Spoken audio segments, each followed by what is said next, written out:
Hey guys, welcome back to Droy Racing. And today we're reviewing the Central Machinery pipe tubing notcher, which we found at Harbor Freight.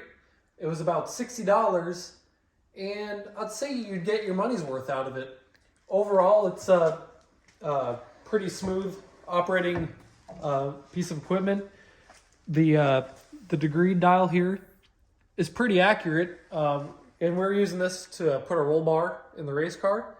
And we came up with the angles we needed, notched it at that, and it was pretty spot on.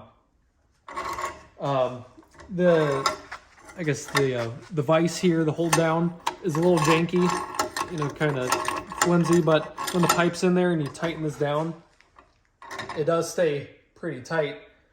One thing though, as we're using it and putting pressure on the hole saw, you can especially tell up here, even though everything's all tight, it gets very wobbly. You could see it kind of do one of these.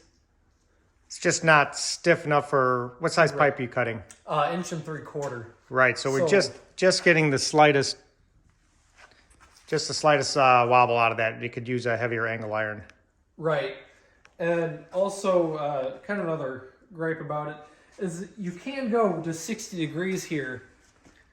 But the max we did is it was about 27 degrees because your pipe starts hitting down here on your table, and you would say, you know what, we could just move the table, set it up a different way.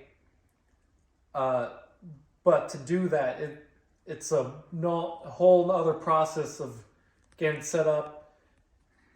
And we started with a how many degree rotation do we have now? Like 2 inch? 2 inches throw on the original. Yeah, and this is about 3 1/4 throw, and I'd say that's about right where you want it, because that 2 inch one, it was not almost not long enough to get all the way through the pipe. So to run this, you do need a bigger drill press. In the box, I don't know if you could orient the camera over here.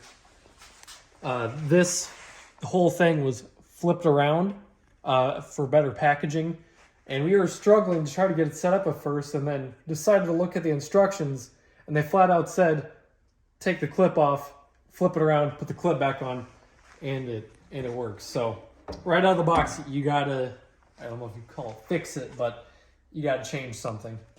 But for the money? For the money, yeah. I'd buy it again.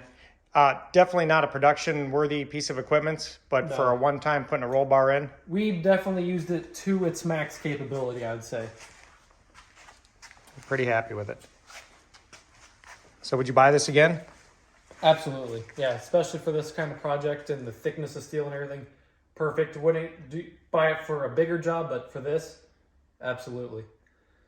So, all right, guys, that's going to wrap it up for this review. Hopefully this helps you decide whether you would want to buy it or not. Like, subscribe, and we'll see you in the next one.